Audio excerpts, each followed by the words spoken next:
Hello दोस्तों, स्वागत है आपका हमारे यूट्यूब चैनल में। आशा करते हैं कि आप लोग अच्छे होंगे और खूब मन लगा के पढ़ाई कर रहे होंगे। तो आज हम पढ़ेंगे वाच्य को, यानी कि अगला टॉपिक हमारा है वाच्य। वाच्य किसे कहते हैं, तो वाच्य को जानेंगे। तो क्रिया के जिस रूप से यह पता चले कि वाक्य में कर्ता या कर्म या भाव इनमें किसकी प्रधानता है, यानी कि क्रिया के जिस रूप से यह पता चले कि उस वाक्य में कर्ता या कर्म या भाव इनमें से किसकी प्रधानता है, उसे ही वाच्य कहते हैं।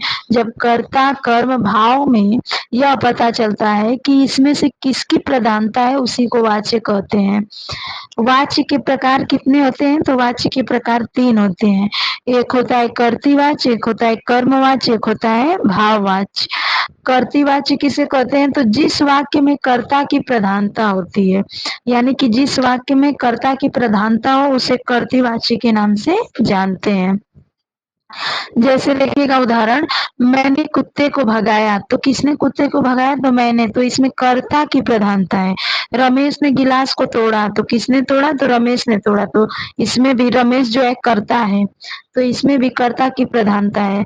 आकांक्षा पुस्तक पढ़ती है, आकांक्षा के द्वारा पुस्तक पढ़ी गई, तो आकांक्षा इसमें क्या है, कर्ता है, तो इसमें कर्तृवाच्य का प्रयोग हुआ है, यानी कि जिस वाक्य में कर्ता की प्रधानता होती है उसे कर्तृवाच्य कहते हैं। अब दूसरा है प्रकार हमारा कर्मवाच्य। तो जिस वाक्य में कर्म की प्रधानता होती है, जिस वाक्य में कर्म की प्रधानता होती है उसे कर्मवाच्य कहते हैं। जैसे रावण मारा गया, तो किसी के द्वारा रावण मारा गया, तो राम के द्वारा रावण मारा गया है ना, तो रावण जो है आपका कर्मवाच्य है।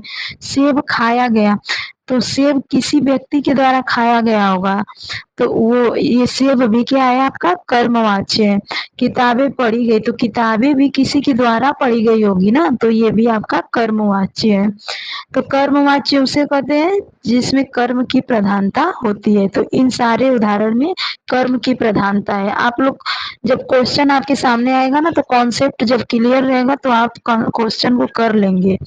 अगला है भाववाच्य। तो भाववाच्य किसे कहते हैं, तो जिस वाक्य में भाव की प्रधानता होती है, जिस वाक्य में भाव की प्रधानता होती है उसे भाववाच्य कहते हैं। जैसे देखिएगा, उससे बोला नहीं जाता, इससे हमारी फीलिंग्स जुड़ी है, उससे बोला नहीं जाता, तो यह कौन सा वाच्य है, तो भाववाच्य है। सीता से चला नहीं जाता, तो ये कौन सा वाच्य, ये भी भाववाच्य है। लाडो से पढ़ा नहीं जाता, ये भी भाववाच्य है। राम से कूदा नहीं जाता, ये जितने भी उदाहरण है इसमें, ये सब भाववाच्य के उदाहरण है।